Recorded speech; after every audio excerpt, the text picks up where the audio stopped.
जिस सत्य एवं शिव भक्ति से प्रेरित होकर मैं भगवान शिव का स्नान कराने के लिए यहाँ आई थी, उसी के प्रभाव से मुझे अपने बछड़े से मिलने का अवसर प्राप्त हो। इस प्रकार नंदी जब करुण विलाप कर रही थी, उसी समय व्याघ्र ने हंसकर कहा, अरे अब तो तू पूर्णतः मेरे बस में है, क्या व्यर्थ विलाप करने की है। धेनु बोली, मैं अपने लिए विलाप नहीं करती। भगवान शिव की पूजा के लिए आने पर यही यदि मेरी मृत्यु भी हो गई तो यह मेरे लिए शुभदायक ही होगा, किंतु मेरा बछड़ा जो गुरु गोकुल गौओं के झुंड में बंधा हुआ है, मेरे लौटने की राह देखता होगा। वह भी दूध पीकर ही जीता है। सोचती हूँ अब मेरे बिना कैसे जीवित रहेगा। महाव्याघ्र बेटे के लिए मेरे हृदय में स्नेह उमड़ आया है, अतः आज तुम मुझे छोड़ दो, मैं उसे अपने सखियों को सौंपकर फिर तुम्हारे पास लौट आऊं। व्याघ्र बोला, तुम मृत्यु के मुख में आ गई हो, अब यदि किसी प्रकार निकल जाओगी तो फिर उसे मृत्यु के समय कैसे लौट पाओगी। नंदी कहा, व्याघ्र मैं शपथ खाकर कहती हूँ कि तुम्हारे पास लौट आऊंगी। ब्राह्मण की हत्या करने और माता पिता के छलने से जो पाप होता है, उसी पाप से मैं लिप्त हूँ यदि मैं पुनः लौट कर न आऊँ। रजस्वला स्त्री से संपर्क करने वाले तथा नंगे सोने वाले पुरुषों को जो सपाप लगता है, मैं उसी पाप से लिप्त हूँ। यदि मैं लौट कर न आऊँ तो गौ, कन्या और ब्राह्मणों को कलंकित करने वाले लोगों को जो पाप लगता है, उसी पाप से भी मैं लिप्त हूँ यदि तुम पुनः लौट कर न आओ। इन शपथ को सुनकर व्याघ्र ने कहा, यदि ऐसी बात है तो घर को जाओ और अपने पुत्र को जी भरकर देख लो, फिर उसे सखियों को सौंप कर लौट आना। तदनंतर नंदी जहाँ उसका बछड़ा था उस स्थान पर गई। माता को रंभाते हुए देखकर बछड़ा बोला, माँ आज तुम्हारी मन उद्गिन क्यों हो रहा है। नंदी बोली, बेटा पहले दूध पी लो, जिससे तृप्त होने पर मैं तुमसे सब बात को बताऊं। उसकी बात सुनकर बछड़े ने यथोचित दूध पी लिया। तत्पश्चात बछड़े ने इस प्रकार कहा, माँ आज जंगल में जो कुछ घटना हुई है वह सत्य बताओ, जिसे सुनकर मेरा चित्त शांत हो। चंदनी बोली, बस आज मैं घोर वन में अपनी इच्छा के अनुसार घूमती चली गई थी। वहाँ एक व्याघ्र ने मुझे घेर लिया। वह मुझे खा लेना चाहता था, किंतु मैंने शपथ के द्वारा उसे यह विश्वास दिलाया कि मैं गौ के झुंड में अपने बच्चे को देखकर फिर लौट आऊंगी। अनेक शपथ करने पर भी उसने मुझे छोड़ा है, अतः अब फिर मैं वहीं जाऊंगी। बछड़े ने कहा, माँ आज तुम जहाँ जाओगी वहीं मैं भी चलूँगा। यदि तुम्हारे साथ व्याघ्र मुझे भी मार डालेगा तो मात्र भक्त पुरुषों को जो गति होती है वही निश्चय पूर्वक मुझे भी मिलेगी। बालकों के लिए माता के समान दूसरा कोई बंधु नहीं है, माता के समान कोई रक्षक नहीं है और माता के सदृश दूसरी कोई गति नहीं है। माता के समान कोई पूज्य गुरु नहीं है, माता के समान स्नेही सखा नहीं है और माता के समान इलोक या परलोक में कोई देवता नहीं है। ऐसा मानकर श्रेष्ठ पुरुष को सदा अपनी माता के प्रति भक्ति भी रखनी चाहिए। जो मुझे मातृभक्ति को ही प्रजापति निर्मित है परम भक्ति मानकर सदा उसका आचरण करते हैं, वे परम गति को प्राप्त होते हैं। अतः तुम इस गोकुल में रहो, मैं ही व्याघ्र के समीप जाऊंगा और मैं अपने प्राण देकर तुम्हारे प्राणों की रक्षा करूंगा। नंदी ने कहा, बेटा आज के दिन मेरी ही मृत्यु निहित है, तुम्हारी नहीं। फिर तुम अपने प्राणों से मेरी प्राणों की रक्षा कैसे कर सकते हो। बस तुम्हें तो अपने माँ के उपदेश को ही पालन करना चाहिए। वन में भ्रमण करते समय कभी तुम प्रमाद न करना बैठना। अधिक लोभ होने से ही लोक और परलोक में भी देहधारी का नाश हो जाता है। लोभ से मोहित पुरुष समुद्र में, घोर जंगल में और भयानक रणभूमि में भी प्रवेश कर जाता है। लोभ, प्रमाद और सब पर विश्वास, इन्हीं तीनों दोषों से प्रत्येक प्राणी बनता और मारा जाता है। इसीलिए लोभ न करें, प्रमाद न पड़े तथा हर एक पर विश्वास न करें। पुत्र, तुम्हें सदा प्रयत्न करके गहन वन में भ्रमण करते समय संपूर्ण हिंसक जीवों से अपने शरीर की रक्षा करनी चाहिए। दुर्गम स्थान में यदि तृण और घास आदि हो तो किसी प्रकार से भी उसे चरना नहीं चाहिए। अपना युद्ध छोड़कर कभी अकेले नहीं जाना चाहिए। इस प्रकार अपने बछड़े से कहकर और बार बार चाट कर नंदी ने अपनी सखियों के पास वन में जाकर कहा, बहनों मेरी बात सुनो। आज मैं अपने झुंड से थोड़ी दूर पर घूमती हुई एक घने एवं निर्जन वन में चली गई। वहाँ मुझे एक व्याघ्र ने पकड़ लिया, परंतु उनके अनेक प्रकार के शब्दों द्वारा उसे विश्वास दिलाकर मैं तुम लोगों से मिलने और बच्चों को देखने के लिए यहाँ आई हूँ। इस समय बच्चे को देखा, बातचीत की और उसे कर्तव्य का उपदेश भी दिया। अब इसे तुम्हारी अधीन सौंपती हूँ। इसको अपना ही बच्चा समझना। जानकर या अनजान में मैंने तुम लोगों को जो कुछ भी अपराध किया वह सब कृपा पूर्वक क्षमा करना। मेरा यह दूध पीता बच्चा आज से अनाथ हो रहा है। इस दिन दुखी, दुर्बल और मात्र शोक से संतप्त बालक का तुम सब लोग मिलकर पालन करना। यदि यह विषम स्थान में घूमता हो तो दूसरे किसी झुंड में जाता हो या न करने योग्य कार्यों में संलग्न होता हो तो तुम सदा ऐसे रोकती रहना। अब मैं जहाँ वह व्याघ्र मेरी प्रतीक्षा में खड़ा है वहाँ जाऊंगी। दूसरी गौवे बोली, नन्ही तुम किस प्रकार भी वहाँ न जाओ। हंसी में या स्त्रियों के बीच में विवाह काल में, प्राण संकट के समय तथा सर्वस्व का अपहरण होते समय, इन 5 समय में कहीं हुई असत्य बातें बाप नहीं मानी गई है, इसलिए तुम्हें वहां नहीं जानी चाहिए। नन्ही ने कहा, सखियों, दूसरों के प्राण बचाने के लिए वैसा सत्य ठीक हो सकता है, परंतु अपने प्राणों की रक्षा के लिए साधु पुरुष असत्य भाषण की प्रशंसा नहीं करते हैं। यह संपूर्ण लोक सत्य पर प्रतिष्ठित है। धर्म भी सत्य के ही आधार पर स्थित है। समुद्र सत्य वचन से ही कभी अपनी सीमा को उल्लंघन नहीं करता। दैत्यराज बलि भगवान विष्णु को भूमि दान करके स्वयं पाताल में चले गए हैं। अपने उस सत्य वचन पर स्थित होने के कारण ही वे पुनः वहां से बाहर नहीं निकलते। जो किसी बात की प्रतिज्ञा करके उसको ठीक ठीक पालन नहीं करता, उस चोर और अपवित्र बुद्धि वाले पुरुष ने कौन सा पाप नहीं किया है।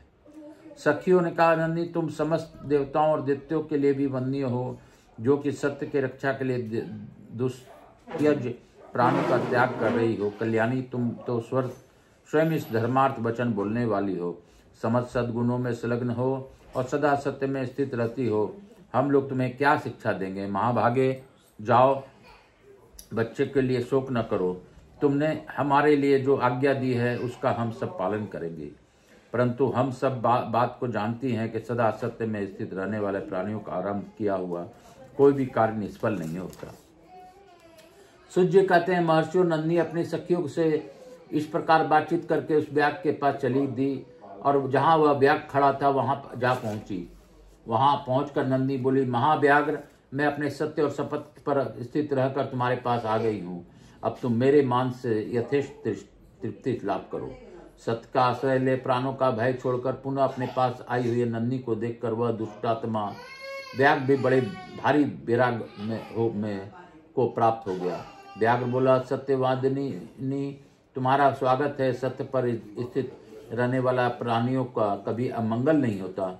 भद्रे, तुमने शपथ का आकर कहा था मैं आऊंगी। इससे मेरे संबंध में यह कौतूहल हो रहा था कि क्या यह सचमुच ऐसा करेगी, परंतु तुमने अपने सत्य की रक्षा की। महाभागे, मुझ दुरात्मा पापी को उपदेश देकर अनुग्रहित करो। इसके ही लोक और परलोक में मेरा कल्याण हो। मेरा ऐसा विश्वास है कि तुम्हारे अपने सत्याचरण के प्रभाव से कुछ भी अज्ञात नहीं है। अतः संक्षेप में धर्म का सारस्वच मुझे बताओ, जिससे मुझे सत्संग का पूरा पूरा फल प्राप्त हो।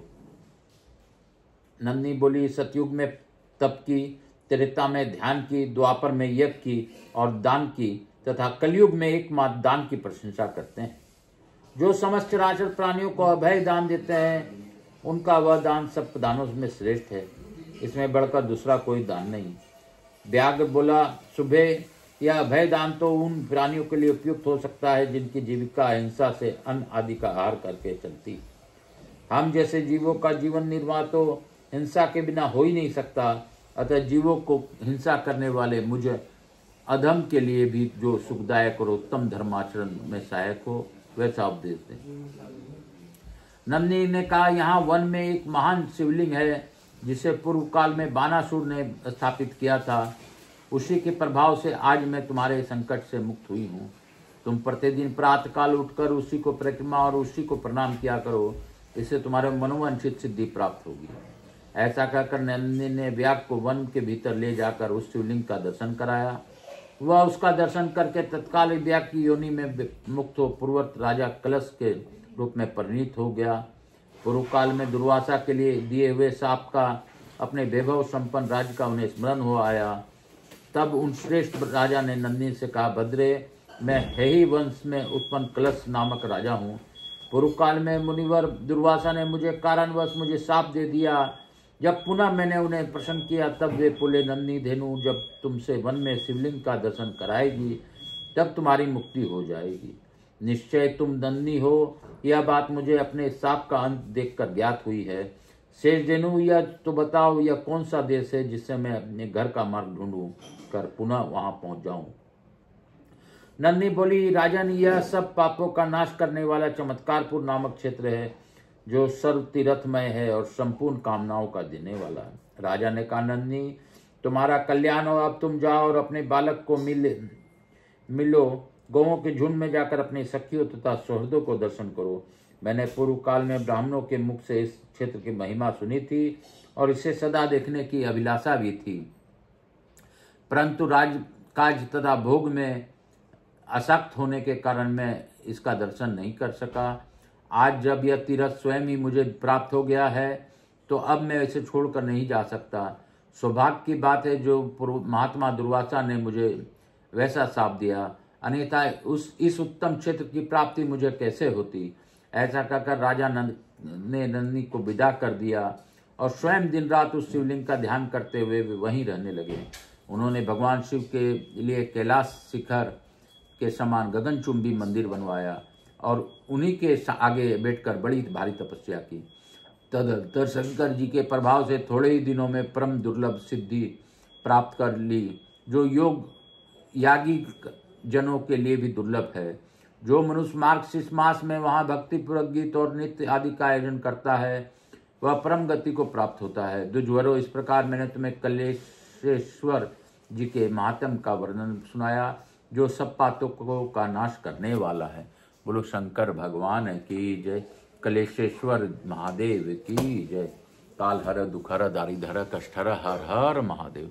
भोलेनाथ की दया से हम लोगों ने आज कलेश्वर महादेव का नंदी गाय के द्वारा दुर्वासा मुनि का एक अद्भुत कथा हम लोगों ने सुना। बाबा सभी पर अपनी अखंड कृपा बनाए रखें। इसी के साथ हम लोग लघु आरती करते हुए आज की कथा को यहीं पे विराम देंगे। काल हर दुखहर दारिधर कष्टहर हर हर महादेव शंभो शंभो। बोल बम का नारा है, बाबा एक सहारा है। बोलो बम, बोलो बम, बोलो बम, बोल बम, बोल बम, बोल बम, बोल बम, बोल बम, बोल बम, बोलो बम। सबको जीवन का एक संदेशा है। बोल बम में ब्रह्मा विष्णु महेश एक संदेशा है, ब्रह्मा विष्णु महेश एका है। बोलो बम, बोलो बम, बोलो बम। सबको नमस्कार करते हुए लघु आरती करते हुए आज की कथा को विराम देंगे हम लोग।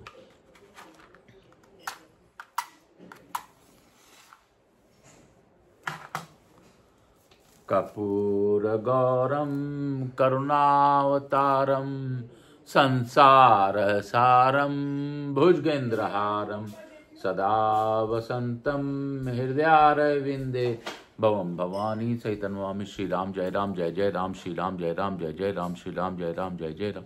महाकाल राजा की जय, मेरे भोलेनाथ की जय, कलेश्वर महादेव की जय। मैं प्रथम पूज्य देव गणपति गणेश जी महाराज, लक्ष्मी जी महाराज, रिद्धि सिद्धि शुभ लाभ कुबेर जी महाराज से अनुरोध करता हूँ कि सभी को आशीर्वाद प्रदान कर हमारे यहाँ निवास रहकर अखंड कृपा बनाए रखें।